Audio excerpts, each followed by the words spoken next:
Hello, everybody. I hope you can all see me. Welcome to another webinar within our STEMP online course.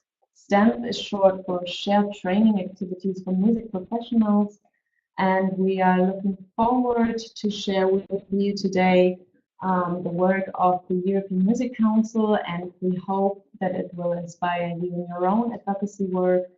And I am very happy to have with me Ian Smith, the President of the European Music Council. Hello. And Ruth, Jakobi, Secretary General of the European Music Council. I am Isabel Jordan, the Communication Officer, and we very warm welcome you from Bonn. So today we will look into a little bit, just to give you an idea what the EMC is doing, into the work in general of the EMC, and then we will look into the strategies for advocacy, also looking into conflicting issues and how to deal with them. And then we will show you an example of how advocacy work can also be a long process. Then we will make a little cut and go into EU funding. This webinar will take about 1 hour, a little bit more. And we have dedicated space also for questions, so we will let you know when you can ask the questions. So just to give you an idea of the European Music Council, we are an umbrella organization. We are the regional group of the International Music Council, which was founded upon the request of the UNESCO. It is also based at the UNESCO headquarters in Paris. It was founded in 1949, so right after the Second World War. And the EMC represents European music life, and we are a membership organization. But I will show you now a little video that will give you a different, will explain you a little bit better who we are. What is the EMC? What is the EMC? Lars has always been highly passionate about music since he was a young boy. Starting with his first music lessons in school, he rehearsed with his band in a local community centre. They deeply enjoyed their first tour with the support of a national youth music initiative. Today, Lars is a successful jazz musician and likes to help others to benefit from the same opportunities he had. That's why he also works for an organization supporting jazz musicians from all over his country. He wonders whether anyone does that on a European level. This is where we come into play, the European Music Council, or EMC for short. We work to improve the general conditions for musical life in Europe.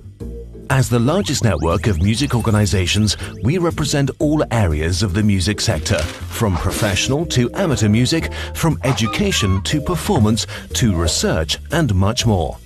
We acknowledge the significant role that music plays in the development of a peaceful and integrated Europe. That's why we support all styles of music. How do we do this? On the one hand, we are a facilitator. We encourage networking and cooperation. Therefore, we organize various events such as workshops and conferences, bringing together people from various areas of the music sector and different European countries to exchange, learn from each other, and start new initiatives.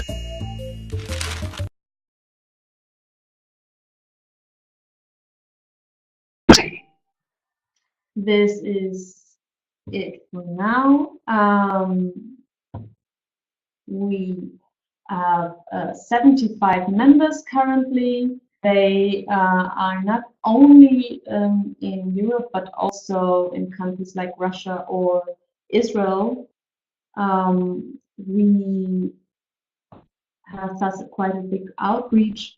Here you can see our membership categories and some examples. So we have organizations that work within the music education only. We have other organizations that work for specific music genres, and then we have members that work for specific sectors, so venues or festivals.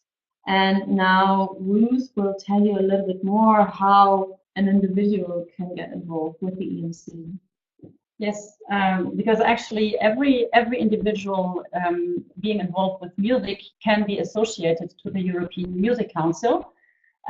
Everyone that is out there playing in a band or being a sound technician or whoever involved with music can reach out to one of our members, or we hope to reach out to all of you through our membership. I have already briefly mentioned some examples, so to give a little bit more detail, let's look into, for example, a music teacher in general education. He will find his and her peers in the European Association for Music at School, which is one of our member organizations. They are organized also in national branches. If you are playing, for example, in a rock band, you could look at our member Live DNA. That's an association of music venues. Or I mentioned the sound engineer or even the light engineer before. If you work on stage, if you work for a music festival, you might find your peers in the European Festival Association. So this can maybe show you how complex our membership is and how diverse the different groups in our membership are. Maybe also a little slide to show you that it's really a bottom-up approach. Let's take an example from the choir world. We have let's take a community choir, for example, in Latvia, a small choir in a remote little place. This choir might be a member in the Latvian National Choir Association. This National Choir Association might be a member in the Latvian Music Council and as well in the European Association for Choirs, in the European Choral Association Europa Cantat. And both the Latvian Music Council as well as the European Choral Association are member in the European Music Council. So this dual structure as an umbrella really allows us to address issues from the bottom up and to reach out to a broad range of musicians in Europe. So I think we have a little poll prepared here for our participants to already get to know you as well a little bit better. We have a poll here. You should all see it. I see the first answers coming in. So I hope it is clear what a direct member and a member of a member is. But so far, so a member of a member, for example, would be the community choir in Latvia.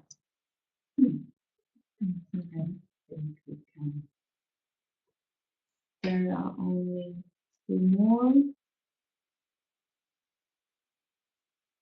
I think that's it. So now you should see we have both direct members and non-members, which is always very nice. Thank you very much for that. So now I will just quickly summarize in general what we do. We have a lot of information exchange, as you already saw also in the video. We do a lot of networking through our annual conference, the European Forum on Music, and then we do projects such as this STEM project. Then a big part of our work is policy making and advocacy. And now I will invite Ian to tell our listeners a little bit more about the role of the EMC in the European music sector. Thank you, Isabel. Well, the European Music Council has a very important, a critical role within the ecosystem that is the music sector, the music industry in Europe. We are directly funded through the Creative Europe program, which is part of the activities of the European Commission and, of course, the European Parliament, and they are based in Brussels. So we spend a little of our time in Brussels, as Isabel said, in a role of advocacy, in lobbying on behalf of our members. So whilst we are not directly a political organization, much of our activities is centered around the political life of Europe. We are very much a European network, as Isabel has just said. We are not restricted to the Euro 27 group, which Juncker now refers to the member states of the European community, but our members are out with that roster of organizations and countries. And very importantly, we recognize the societal value of music. Music has a great influence on the cultural life of Europe. And politics should reflect that, should reflect the needs of society.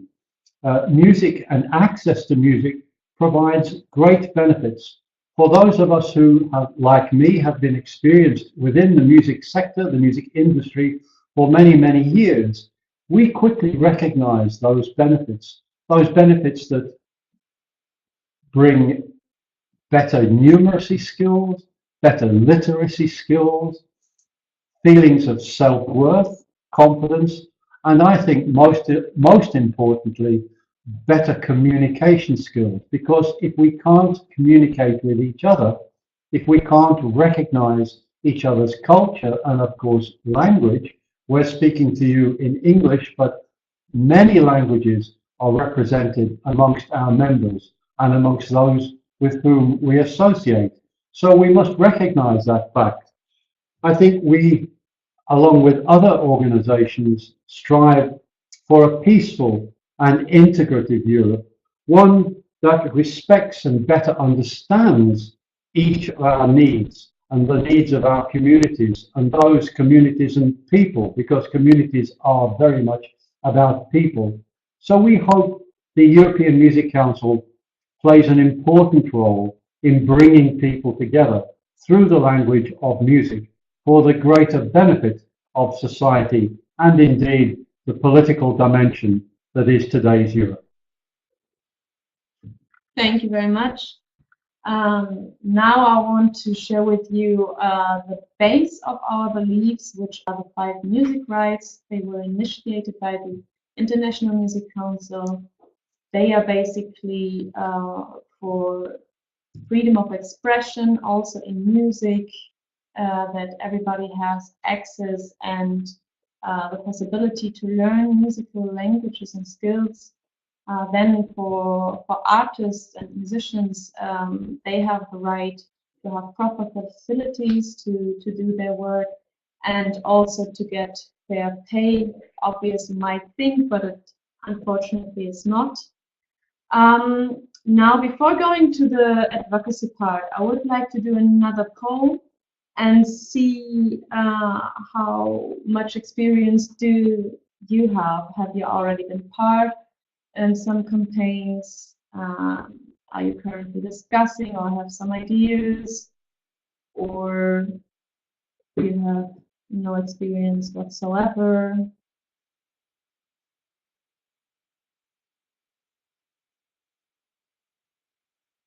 Sometimes even already a statement on Facebook can be advocacy work, so it is also not a very thin line.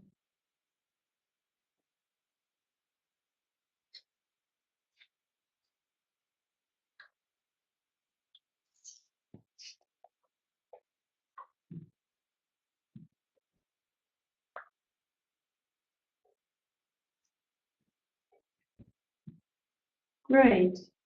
So I think I will stop here. I see that quite a bit of you are interested or have already participated in advocacy actions, which is really nice. We hope to help you with your work today. Please also feel free to share your opinions or your experiences, as we always can learn from each other, of course.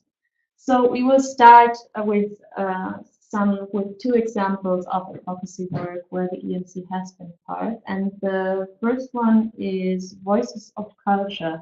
And Ruth, you have been part in this, was it a working group or something? Please tell us more about it. It was a structured dialogue, actually. Okay. It's structured dialogue. That's a process that has been set up by the European Commission, and the European Music Council has been part of it. Structured dialogue means that the European Commission wanted to enter into dialogue with the civil society. Civil society, that's us, that's you, that's us sitting here, that's organizations that are active in policy work. Sometimes you also hear the expression non-governmental organization, or in short NGO. So this is what from the European Commission's side is called civil society sector. And they wanted to enter into dialogue, in our specific case in the field of culture, obviously. And structured dialogue means that the process follows a certain structure. So the structure in the case of the Voices of Culture, so the structured dialogue with the cultural sector, means that there is a call to participate in certain working groups, as Isabel just rightly said. There have already been several working groups set up, and there are more to come. So there's a working group that is called upon, then the working group meets. They have a certain agenda that they will follow, and after the working group meeting, there will also be reports. And you can find all this information online. So the reports are public. The reports of the working group that took place are public, and also the next calls will be published on the website, and you can also find it, of course, on the EMC. Now, you might wonder if you as an individual or as an organization can be involved in this structured dialogue. The answer is yes, you can. However, what you must know is that the European Commission obviously is seeking for a great representativity. So when you apply for a call, you must keep in mind that you should represent a certain number of stakeholders or a certain number of actors within a certain field, within culture, within music, or within another relevant field for those groups that are just currently called upon. So you might apply, but you might not be chosen to be represented in one of the groups. And by the way, this happened to us as well. We applied for them. We were accepted to, I think, 4. But we applied to more, and we also were not accepted to some. So there we paired up with other organizations that we know. That's what we would encourage you to do as well. And you could bring forward your interest to us, to the European Music Council, because we do have this representativity, and we take on the interests of our members to push them and to bring them forward in this structured dialogue. And also the other way around, we of course take back what has been said, we report on it, we share the link to the reports that are publicly available, etc. So this is again, it shows you again the networking structure and the approach from both sides, from the Commission to our outreach, and also from our membership to the European Commission. Unless there are no questions, I think I would leave it here for the moment, Isabel. Great. Thank you very much. So now there is another example. It is the AB working group, and Ian has been part of this group. So please, could you elaborate? Sure. Well, I'm sure you're all wondering what AB, soon to be followed by CDE, but the AB group, the suffix refers to the Ancien Belgique, which is a venue, a rock venue, in the centre of Brussels. The European Commission, through the Creative Europe department, decided to consult with the European music industry, to widely consult with the industry and the sector. Nearly 30 years ago, in the earlier days of the European Parliament, which has now, as we know, celebrated 50 years, media film got together and successfully lobbied the Parliament, the then Commission, for additional investment, which they got for the film industry. Now, the music industry, of course, we could say is every bit as important as the film industry, brings economic benefit and employment to Europe in great numbers, has a wide-reaching constituency of people who are interested in music, who work within music, and as all of us who have been in a shopping centre or a department store will witness, music is all around us, whether we want it or not. But music plays a very important role in European life. So the AB group came into being in December 2015 and has met on several occasions with the Commission to brief them and to talk about the needs of the music sector, the music industry. The members invited are wide-ranging, including some of our own members, to bring together dialogue and conversation, which hopefully gave our colleagues in political life in Europe a clear steer on where the worries, where the needs of the sector are most important. And these range from access and participation through education, authors' rights, intellectual property and copyright issues, areas of digital distribution, digital platforms. So you can see from just a very brief description that the commercial players and those who represent music in its wider context within schools, colleges, within amateur music making. Ruth has already referred to Europa Cantat, our colleagues who represent those people who sing, most of whom are, of course, amateur, but that doesn't mean what they do is not professional in the way they deliver their own product. So the AB group came together, and as a direct result of that dialogue, the Commission introduced a new initiative called Music Moves Europe. And these two initiatives, together with one of our own, which we will refer to later, have now gone to the Parliament, to the Commission, for what is called preparatory action. And that is a long-winded way, a political way of saying, do we have your permission to take this to the Finance Committee for consideration for investment in music? And I'm delighted to say that at the end of October, quite recently, that preparatory action was agreed.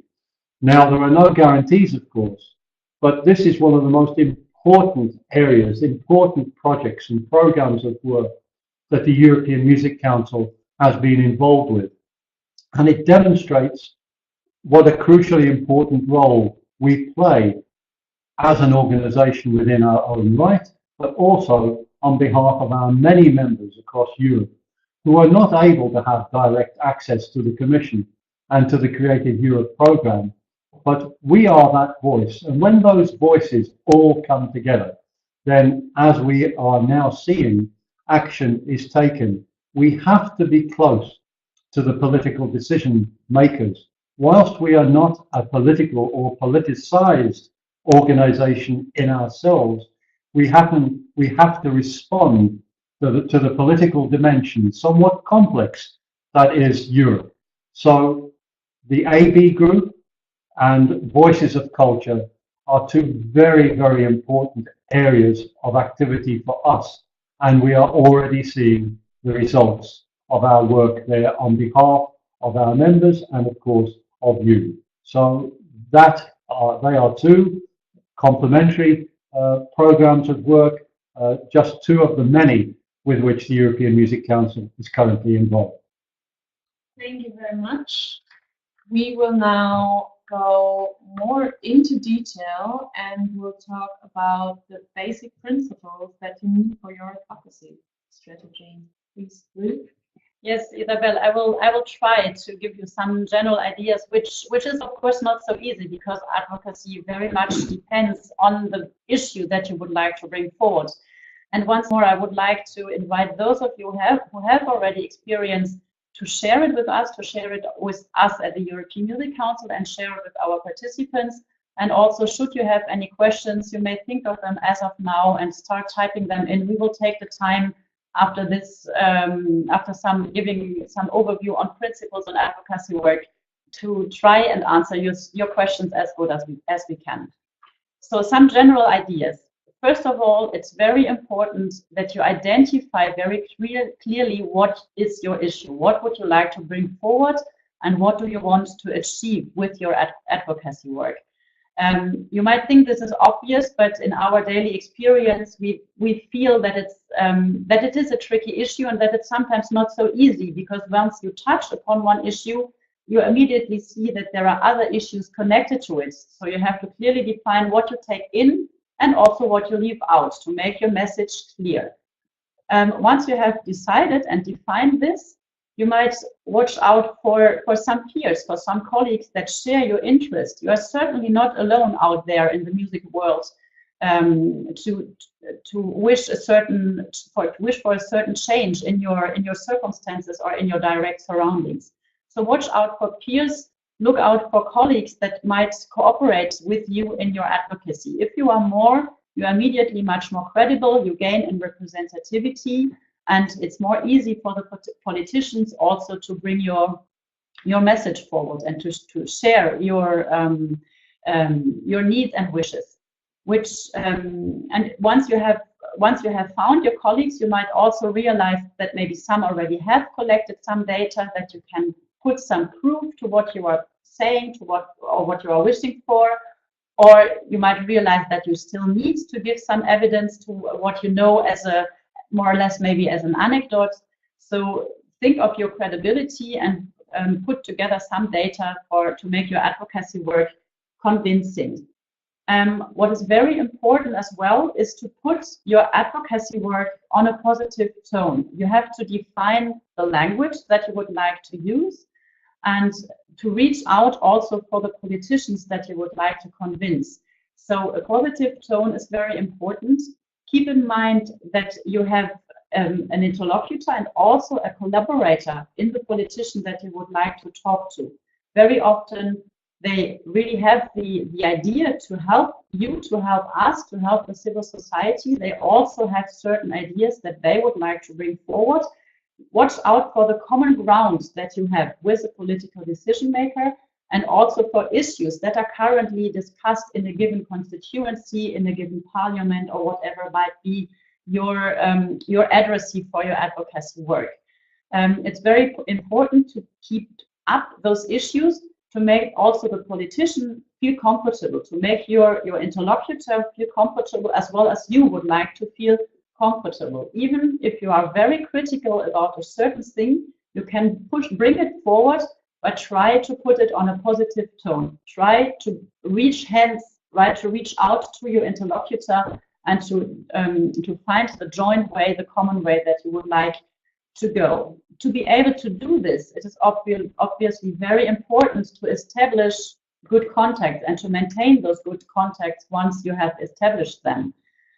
Maybe some of you already are experienced in this. It is very important to maintain those contacts, and maybe you can share with us if you have already been in contact with a political decision maker. There are of course several possibilities for that. So those. Oh, now we have the next poll for later on. So, have you already had some contact in the political world?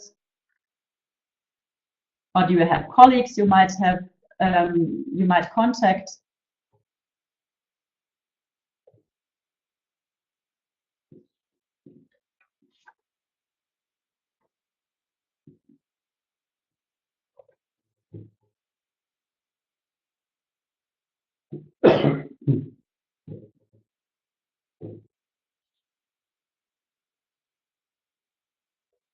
All right, so still more to come, more answers coming in.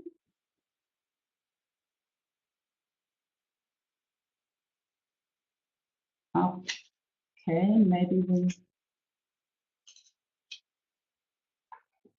leave it here. So here you can see many of you already have been do have contact in the political world. Some of you don't. Some of you would really start from the very beginning. So just to give you some ideas how to do that, and also to for you already have contacts to we can maybe exchange on if you have gone through the same way, or if you have gone if you have other ideas how to establish your contacts. Our experience in the European Music Council is that the easiest and also for us the most logical approach would be to get in contact with an elected politician first. And here, of course, it depends on what you would like to bring forward. We are in contact with elected politicians from the municipal council, from the city council of Bonn, for example, when we address very local issues that we are dealing with here in our next to our head office in Bonn, or we get in contact with elected parliamentarians at the European Parliament. And the reason why I would advise you to start from that level is very simple. A politician is elected to be our representative. And of course, he or she also would like to be re-elected in the next election round. So by nature, we could almost say, or by profession, they should have an interest in what we would like them to do, in the interest that we would bring forward to them. So normally, at least to our experience, they are very open to exchange. Many of the, at least on European level, the European parliamentarians do have an office. You can find the internet, you can find their contact details, email addresses, or even phone contacts on the internet. It's quite easy to reach out to them, and you can bring forward your interest, your issue, discuss it with the parliamentarian, and then define a strategy together how to move on. Our experience is that we have been always found open ears, and that we even found peers among the parliamentarians to bring them certain issues to the next bit. The second point that you can see on the slide, the employees in the authorities, which are very important in the row of decision-making processes. The employees obviously are not the ones who really do take the decision, but they are the ones that prepare the decision. So it's very important to work together with them.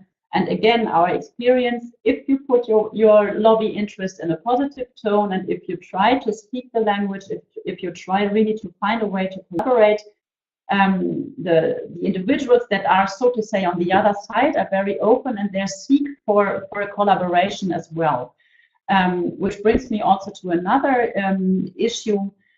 Sometimes the employees or even the parliamentarians in the political committee or in the cultural committee or in the cultural department, they do seek out for someone to bring forward their case within their constitution. For example, Ian has mentioned that already a little bit before. The members of the cultural committee within the European Parliament might want to reach out to convince members from the finance department, from the finance committee, for a certain case. The same is relevant for the European Commission. Very often, if we talk to so-called cultural people, we are talking already to people that are convinced of our own case. We can join our forces and try to convince someone who maybe is not yet convinced from another department, from finances or from the more economic side, or from any other aspect that you might think of. So of course you might think the obvious and maybe the most efficient would be to talk to a minister directly, either on national level or to a commissioner of the European Union. Of course, this can be very helpful if you manage to have an appointment, or if you are received for a personal meeting. This can be very helpful. It can give a great visibility. You can immediately, of course, also include the media if you got onto that step. Of course, it's also the most difficult. You can imagine that the state minister for culture in a given country, depends a little bit on the size of the country. The request for meeting that he or she will receive is very high and much higher than an employee of his cabinet or of his office.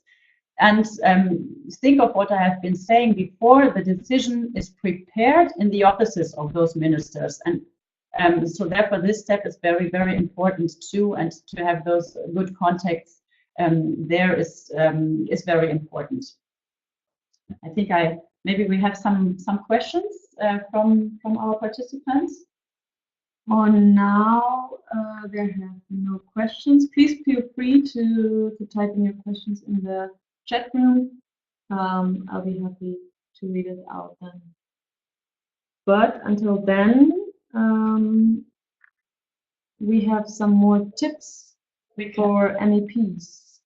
Yeah, if you would like to how to reach an MEP, I've already mentioned some of it. You can call the office, you can write an email to the office of the MEP. You can very easily find them on the internet. You just watch out for the MEP from your given region, from the constituency, or you can watch out for an MEP in a given committee, for example, the Culture Committee or the Budget Committee in the European Parliament. So you can quite easily find them through the internet and get in contact. What you should keep in mind if you ask for a personal meeting is that their work is split, obviously, between Brussels and Strasbourg. So there are parliamentarian weeks, so to say, where you have parliamentarian sessions in Brussels, and other weeks where they have sessions in Strasbourg. And there are also weeks where they are neither in Strasbourg nor in Brussels, but more or less in their home constituency. So when you seek for an appointment, you should keep that in mind, of course. The meeting, the sessions and the weeks are also publicly available through the internet. And I have already very briefly touched upon media. This, of course, is a very, very broad range, a broad case. We do not have really the time to go into detail here, and I guess many of you probably are better experienced than I am in using Facebook and Twitter and the like. There are maybe just very few principal ideas again that I would like to share with you. The first is, don't forget about the traditional press and printed media, and also about public broadcasting. Public broadcasters do have a task. They do receive state funding to put forward information and to share also concerns, or to be active and to support advocacy work. So these, don't forget about those interlocutors, maybe the more traditional ones. Of course, your communication and your media strategy has to be up to date, and you have to run your strategy in a way that people can today in today's world understand your message. However, I would also share maybe a little warning. The world of media is changing very, very quickly, and it will probably continue to change quickly, or even change more quickly in the years to come. Many new things, many new tools for communication are appearing in a very short following. So don't fall into the trap to try and try them out, all of them, because it can be very time consuming. So it's very important to focus on the content and to define for the right tool for the content that you would like to put forward. I think this is all that I would like to share about media, and unless we don't have any questions coming in, I maybe can share an example about the contacts, the importance about contacts and personal relationship. Let me go to the example where we, the European Music Council, paired up with one of the organizations that we are a member of. We now reach out to the broader cultural sector. We are a member of the organization Culture Action Europe, where also organizations representing other art forms are part of. And Culture Action Europe started a consultation last March, after Jean-Claude Juncker, President of the European Commission, released the scenarios for the future of Europe, 5 scenarios for the future of Europe. And actually, Culture Action Europe realized that none of those 5 scenarios mentioned the word culture, which of course for us is a no-go. We find culture has a very important role to play in Europe, and we wish for a scenario that includes culture and that mentions the important role that culture plays and should play in the future of Europe. So Culture Action Europe started this consultation with members and also other organizations with 2 very clearly defined aims. The first aim was they wanted that Juncker would mention in his State of the Union speech that he released last September, that he would mention the word culture. And the second aim was to draft an alternative proposal, to draft this 6th scenario that lays out the important role of culture. So the consultation process was launched in March. EMC was part of it. We hosted one of the many consultation meetings that Culture Action Europe organized. And as a result of this consultation process, the 6th scenario was drafted.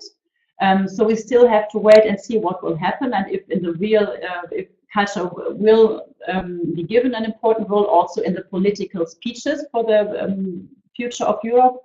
The aim that I mentioned first, the mentioning of the world culture in the State of the Union speech actually was very successful. Jean-Claude Juncker, President of the European Commission, actually did mention the expression cultural diversity at several occasions during this speech.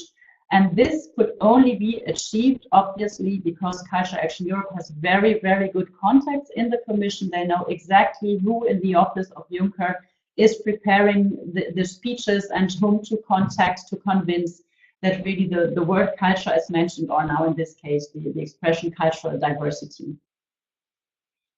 Thank you very much for that. Yes. So, of course, not always you can define your interest the way that everybody is on board or that everybody has the same interest. So, in that case, what do you do?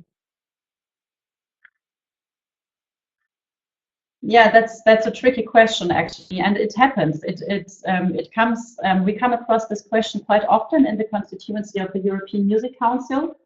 We have been talking already quite a bit about the diversity of our membership.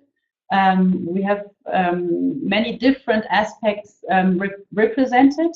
We aim at representing the entire music sector, so you can very easily imagine that there sometimes also are diverse issues that people would like to push forward, or even conflicts of interest. And we do come across the question what to do in these cases actually quite often. It's often discussed in the annual gatherings of our members, and our position as European Music Council is quite clear on that actually. We do put forward what we share. We do have common aims that we do put forward together. But whenever members do have different opinions about that, we do not go any further. We do not go into any further detail, and the European Music Council does not take a position in such an issue where we might have diverse interests. We do not say we are definitely in favor of a certain direction or we are definitely against the other direction. But we do encourage our membership, if they can take this very distinct position, to go on with their lobby work. And we do not see a huge problem in that, because we still have our joint aims and we still know what we share. And personally, I'm convinced that this is part of the best friendships. Sometimes you do have conflicting issues, or you do discuss things, you do not agree on everything. And I personally think that does not mean that you have to end your friendship, and you can still push forward things that you do agree on. So we do not take a declared decision in case where members have different interests. And I'm sure you would like to know what different interests this can be. The most popular and easiest example, and also the most complex one at the same time, are certainly authors' rights and performing rights. And this is also the very reason that I do not want to go into any further detail here, because I think you can easily imagine it is a conflicting issue. So what we still do, of course, is to put forward, to stand up for our aims that we share. And we also have a principle or share principles that we can be sure what we stand up for. And I would advise you also to define those principles before you start any advocacy work. Define those principles, especially if you collaborate with other partners, or if you intend to have several advocacy items that you would bring forward in a given period of time, because then you gain in credibility, and you also can be sure of what you are saying. You can go back for yourself and say, oh, in case you might not be sure, is it a conflict for my membership, or is it do I have diverse interests here? We go back, in our case, to the 5 music rights. We check if a certain advocacy approach is in line with those 5 music rights. We know that we have asked all our membership to underline, to sign those music rights. So when an advocacy action is in line with those music rights, we can lean back, so to say, and say, okay, here we know we don't have issues for conflict, at least not within our membership, and we stand up for those music rights together. So far on the conflicts. Thank you very much.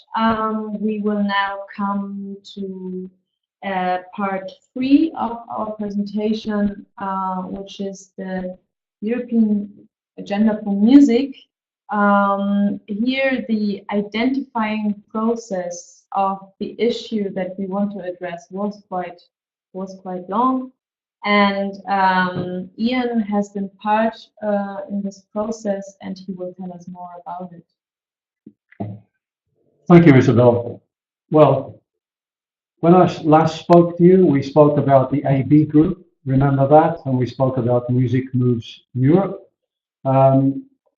We could argue that the most important initiative is the third one that I didn't mention, and that is, as Isabel has just introduced, the European Agenda for Music. The consultation for this is a European Music Council initiative, organized and driven by us, first with our members. This predates the AB group, which, if you remember, started in December 2015. A process of consultation which has been very, very wide and very thorough, and we have been very careful not to leave any voice out of the room. And that includes, of course, as I've said, our members, but also includes the industry. So we started with 7 specialist working groups, 1 on information, 1 on media, 1 on creation, 1 on education, 1 on participation, 1 on live music, 1 on production. These groups involved industry professionals who we consulted with, who gave of their time freely and very generously to ensure that we missed nothing out. The groups and people and individuals that participated are now, I think, on your screen in front of you, over 70 people. And you may not know all of the names, but I'm sure you will know some or many of the organizations that are represented there. Some are members, all are members of ours, as in the AB group, but what we have established very clearly is there are 3 distinct strands to music. Music as an art form, which I think is obvious. Music as a product. I've been very lucky to have worked in the music industry, so music has been my livelihood all of these years. It has an economic value, obviously not just to me, but a greater economic value to the European community at large. But thirdly, music as a tool. Music is a means of opening doors. It's like a big key. And we see music in so many applications. Music as a tool of therapy, music as a tool of health, music as a tool of well-being, music as a tool of participation. And these 3 art form, product and tool are very clearly defined in this consultation process. Now, this isn't a closed shop. This isn't a private club. This consultation is open to all of you. We have consulted our members. We have consulted the wider industry. We have worked very, very closely with the members of the AB group and with our colleagues in the Commission that Ruth was referring to in great detail a little earlier. So music does represent Europe's diverse culture. Of that, there is no doubt. Music education benefits all, the better citizen that I referred to earlier. It has an economic and an artistic or an aesthetic driver. And that draft agenda is now up, and Ruth and Isabel will refer to it in slides that are coming up in a moment. You can make your contribution. The Commission is looking to us because this is a strategic long-term objective, not just of ours, but of the wider industry and the wider sector. And we are now looking to you for your feedback. So please, when you see the contacts that you can get to online and the email address, use them, because your voice is one of those voices that we really value and need to hear. Thank you very much. And Ruth will now get into how you can contribute to the agenda and also how you can use the agenda for your own advocacy work. Yes, you can, as Ian already said, you can contribute to the online consultation, and you can very easily find it through our own website, through the EMC website. So please give us your work. Please share your contributions, your contributions to this open consultation process. Give us your feedback on the draft European agenda as such, as it is a draft for the time being. Once we have released the final version, you can use it for your own advocacy work. You might have to adapt it a little bit for your own purposes, for your own needs, for your musical surroundings, or for your geographic and cultural situation you are in. But you can take it up and use it for your own needs. You can take it as a ground for your advocacy work. And we can also all together define activities, how to implement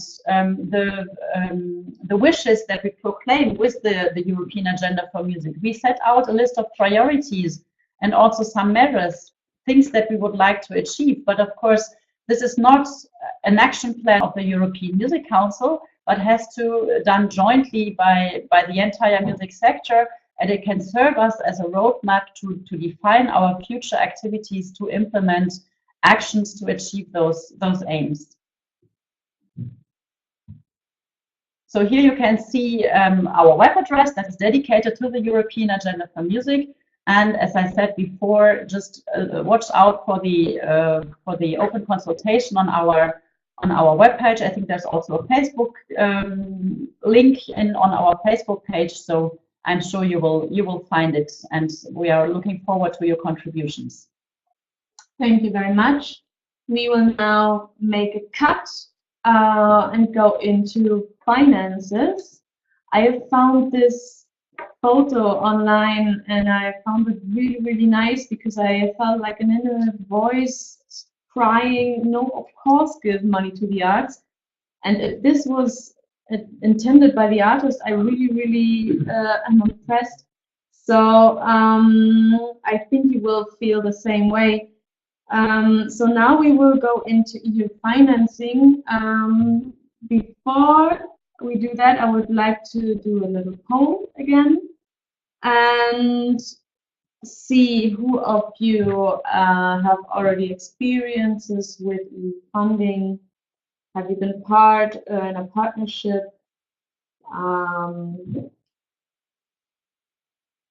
I see that there are already some people who have been successfully granted EU funding.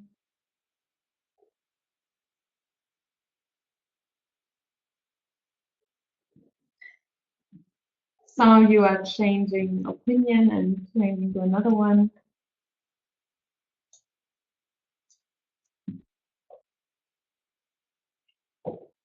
All right, we do get an impression here.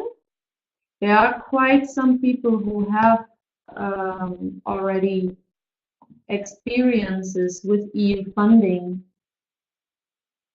And I can see Sandra who actually would have liked to answer 2 of those 4.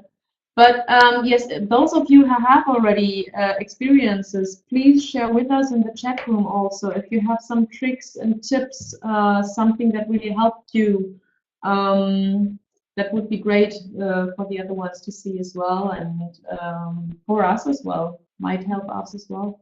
So now a lot of information will follow. Don't worry, this presentation will be sent to you, as I already wrote in the chat room. Including all the links. So Ruth will now tell you more about EU funding. Yeah, Isabel, do you really need to go on? I mean, we have seen that all of you already have experience, which is great, of course, but doesn't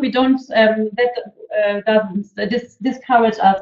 I hope we still can share some new points with you, maybe some new ideas, or maybe just a confirmation of what you have already been done. And also those our frequent followers, might already have heard a little bit about this, because in one of the earlier webinars, Nenad Bogdanovic already was referring to EU funding. But it's such a complex theme and such a complex jungle, we can even say, of EU funding programs, that I'm sure you can find something new. And I'm also sure we will not be able to cover everything in the remaining minutes of this webinar. So as you can see on the slide, there's a list of funding programs, and we don't claim that this list is exhaustive. There are many, many funding programs out there, and I would like to encourage you to look into them before you put together your project application. Because as cultural operators, our most natural approach might be to look out for the culture program. But actually, there are also other programs that do fund culture and where you might find your right format. For example, if you are a small or medium-sized enterprise, or if you are looking for the citizenship program. Today, we will focus on two of the EU funding programs, those that the European Music Council has some experience with, and which are maybe also the most closest to cultural organizations. And these are obviously the Creative Europe program with a specific strand for culture, and also the Erasmus Plus program, which actually brought us this project and this series of webinar, because the STEM project is funded through the Erasmus Plus project. So some general remarks before I go into first culture and then Erasmus Plus. There are different types of funding on EU level. And of course, there are also other types of funding, like private donations or crowdfunding or national funding. But today we will also only look into European funding. You have different types of EU funding. Some of them are centralized. That means that you apply for your grant in Brussels at the European Commission directly or at a specific agency. Some of them are decentralized, which means that you apply in the national agency in your country. You also have different grants that can be approved. You can either have what is called flat rate funding. That means you receive a given amount of money for a given activity. For example, for travel costs, you might receive for a given distance that you travel, you receive, for example, 300 euro, regardless of the ticket price that you would have to pay for your train or plane ticket. The other way of funding is budget-oriented, budget-based funding. That means that you have to hand in a very detailed budget on beforehand, where you have to anticipate every single cost that you would pay in your project, and you also have to report on that in a very detailed way. Now, this might seem like budget-based funding is much more complicated. There are complex issues about it, but I can assure you there are also complex issues about flat rate funding. So it's not a clear, the one is better than the other. They both have their tricks and their advantages. And another difference that I just very briefly would like to draw your attention to, EU is mainly funding cooperation. That means cooperation between different parties in different countries. You always have to very clearly show that your project is bringing a European added value, which which very often is done through a broad partnership of organizations in different countries. But there are also programs that are so-called mono-beneficiary. That means that as a network, as an organization that has an outreach to other European countries, you can also apply for funding just with your own organization. At the European Music Council, for example, we do receive network funding through the Creative Europe program, which means that it's only the EMC that applies for funding, and we do not, in that case, we do not share the funding that we receive with other parties. But we do also run cooperation projects, obviously, not like the STEM one. That's a different funding type. So maybe a couple of words to the dedicated program for culture. It's, as I said before, part of the Creative Europe program. That's a bigger funding program, which also includes funding for media. But we will here more look into culture, because that's probably the the main important part for you. You have very important information and a very important resource in your Creative Europe desks in every country, where you can receive all the information and where you can receive a lot of support. You can even hand in your project description and get some general ideas how to set up your project and how to organize your application. So that is on national level. However, the actual application in the end goes to Brussels. It's a centralized program. The Creative Europe program is a centralized program where you apply with the agency in Brussels. And you have several strands in that program. You have smaller cooperation projects. If you can just show them. You have small cooperation projects, you have bigger cooperation projects where you need more partners. You have to have different partners in different countries. For the smaller cooperation projects, it's only 3 partners in 3 different countries. And if it's your first application, but I don't need to say that actually, as most of you are already experienced that for a first or a second application, I always strongly advise to go for a small project first. But if you already are experienced, you might try out a bigger one next time. The more partners you have, the more complex the preparation gets, and of course also the implementation of the project. I would leave it here for culture, maybe move on to Erasmus+, which is the program that is funding activities in education and training. That's what it's dedicated to. And it's mainly a mobility program. So the main strand, the main action, key action, that's what it's called in the Erasmus+ terminology, is mobility for individuals. However, unfortunately, you cannot apply as an individual just for a funding grant, for a travel grant to that program. You need an institution and you need to have set up bilateral cooperation agreements on beforehand. So I think for us, it's more interesting to talk a little bit about strategic partnerships, which is again a trend for cooperation projects. You can get together with several organizations that have a common interest that share that you would like to share some activities with. And the main aim of those strategic partnerships is to develop models for training. Training meaning really from early childhood education or training through school and university training, also of course apprenticeship and other forms of professional training, and also up to vocational training once you already are in the profession. And that's actually what we are doing with this STEM project. We are offering training to professionals that would like to improve their skills. You have learning opportunities like this webinar, for example, and you have other types of activities that can be supported through the Erasmus+ funding.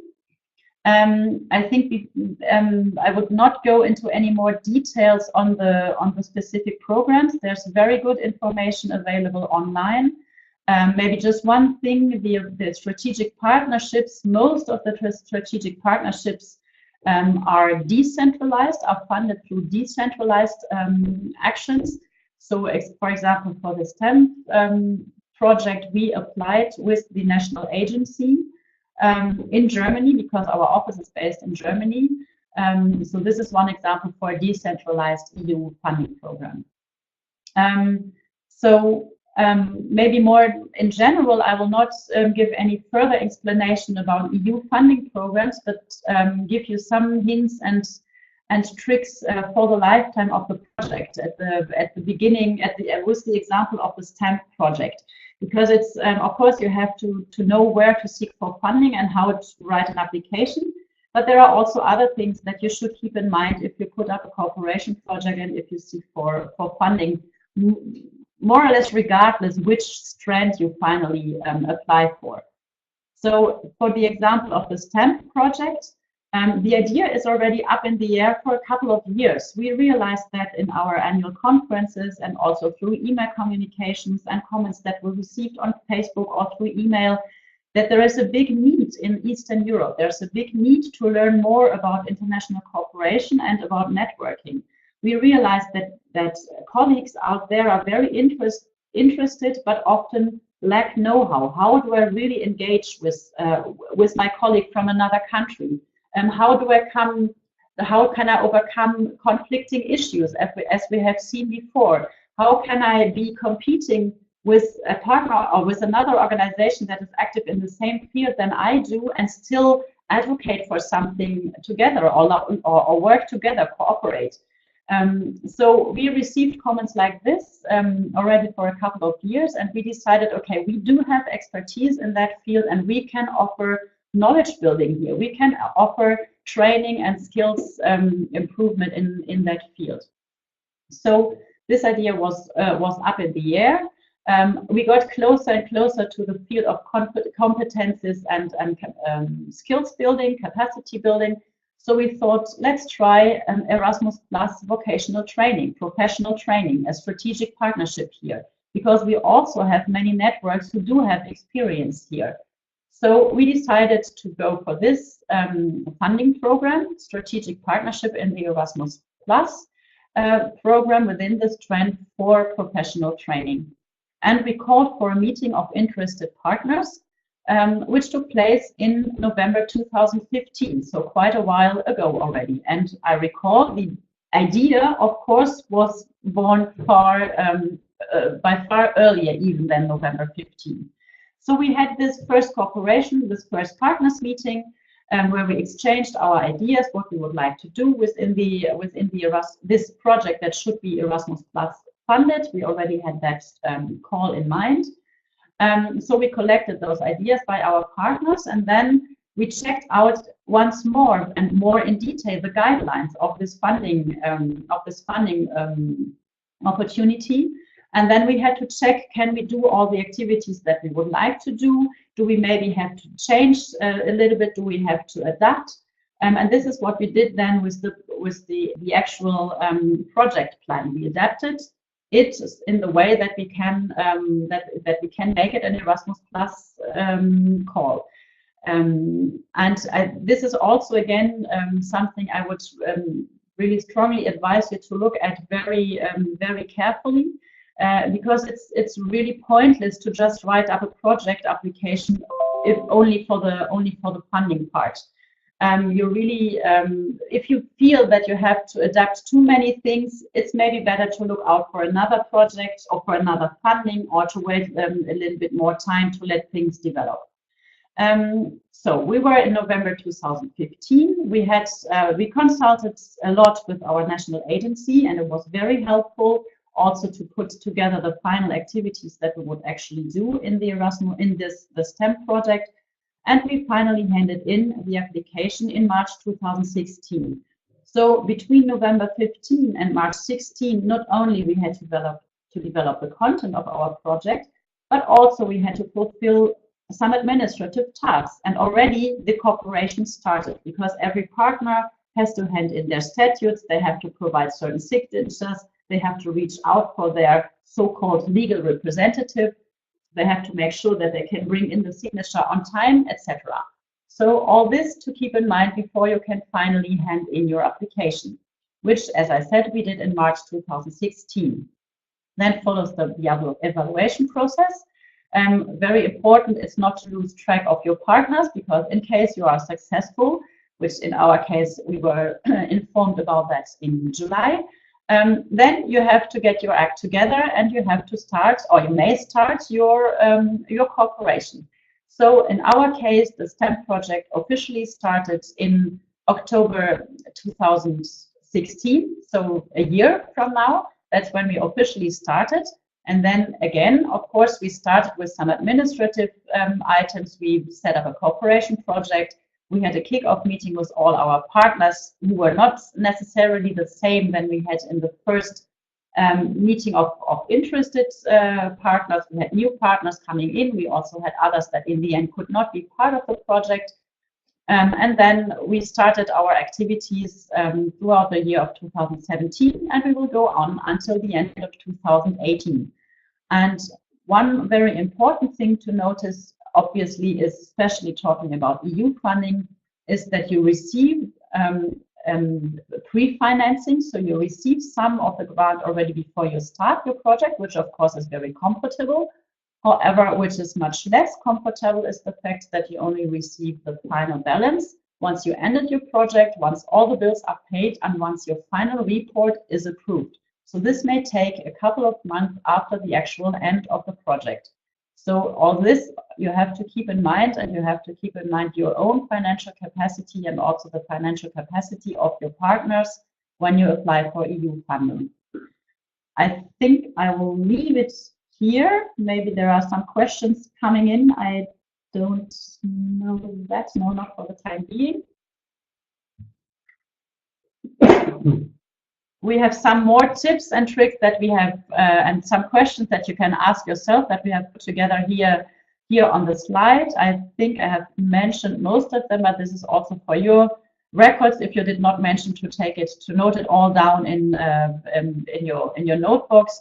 Read the guidelines very carefully. I think that's very crucial. Read them from the beginning till the end before you actually start writing your application. Define very clearly what you would like to achieve with your project. That's also, of course, very important when you go to cooperation. And reach out for support. There are national agencies, there are Creative Europe desks, there are help desks they are set up for all European funding programs. You can find them on the respective websites.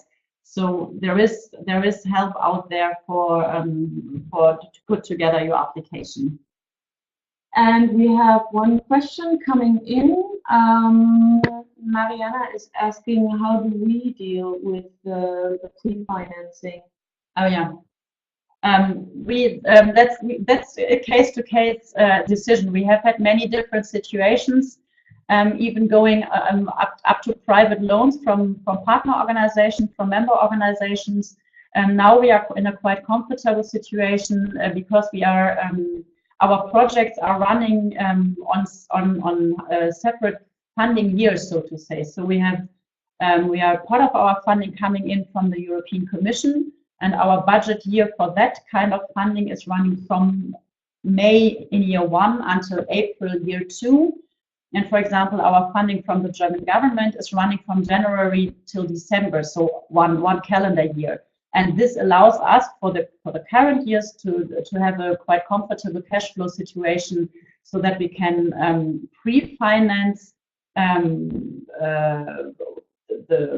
for one funder, so to say, we can pre-finance from the money with another funder. But that's of course very tricky, and you have to be very careful in your bookkeeping not to mix the two systems. So that's very careful. There are some countries also where you can get bank loans. In Germany we can't. This is not an option for us. So this is really a situation that you have case by case. And all those of you who are part of this 10 project, I can see some of our partners on the list of participants of this webinar. We have said this from the very beginning, and you all know that we have to carry this all together. I mean, it's not the European Music Council as a coordinator of the project who can carry this pre-financing just with our own organization, but we have to share that.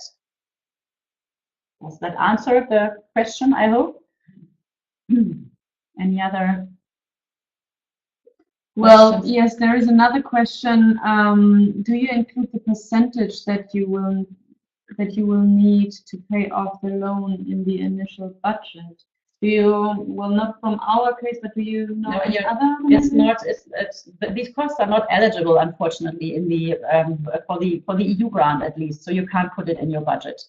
You can put bank charges, but you can't put interest of loans. And we never really had this question because we are not. I mean, that's a German rule. We are not as a public utility organization. We are not entitled to make bank loans. Okay. Thank you very much. That was helpful. I can see in the chat. We have another slide for you with more takeaway information. This is for you to, when you sit on your desk at home, to go through, again, some links. We really hope this will help you to find the program that fits your project. But I will not go into that anymore. So thank you very much. We have come to an end. You have the last chance to ask some questions. And Ian, meanwhile, do you have anything to add anymore? Well, for those of you that know me, you'll know how hard it is to sit absolutely still and quietly while colleagues are speaking, so that there are no other distractions and you can hear everything that is said. All I have to say is a big thank you. Whilst I was introduced as the president, that sounds a little grand. I'm actually the chair of the board of the European Music Council, a position I'm honoured to hold. And on behalf of my colleague board members and all of our many members, I would thank my colleague members of staff of EMC, Ruth and Isabel. And the reason the camera moves so smoothly is that Carolyn, our youngest member of staff, is operating it. Katerina and Tanya, who are not here, my thanks to them. But also, as Ruth has just referred to, our funders, the Creative Europe program, the federal German government, and of course the city of Bonn, where we are based. So it's been, I hope, an informative hour or so for you. I think the depth of knowledge that you have seen and heard is extensive, and I know one of the reasons why the European Music Council is such an effective organization within the network of creative networks, creative organizations funded, as you have been, I hope, now quite aware from our colleagues in Brussels. So I have nothing more to add, Isabel, than to say my personal and corporate thanks on behalf of the board and the membership to you all, and to you for all coming online and listening and hopefully seeing us. And please feel free to continue asking questions. Our contact numbers, of course, our contact emails are there for you all to see, but particularly on the European agenda. We really welcome your feedback, and that would be most welcome. So thank you all, and of course not forgetting the facilitators of this webinar, who you can't see, but we know are there, Nikos and Avra, working from Cyprus, just to show how extensive our partners are in this STAMP initiative. So thank you all, and I hope you have enjoyed what we've had to say and have found it helpful and educational indeed, and you have all the contacts you need to take your own programs of work on. Thank you. Thank you very much.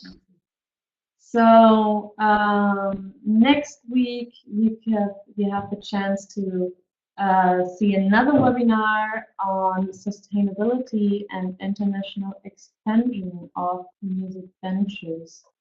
I am very much looking forward to it, as I already peeked in the book of Dr. Lydia Vadanova. So I hope we see each other again in 1 week, and until then, have a wonderful day.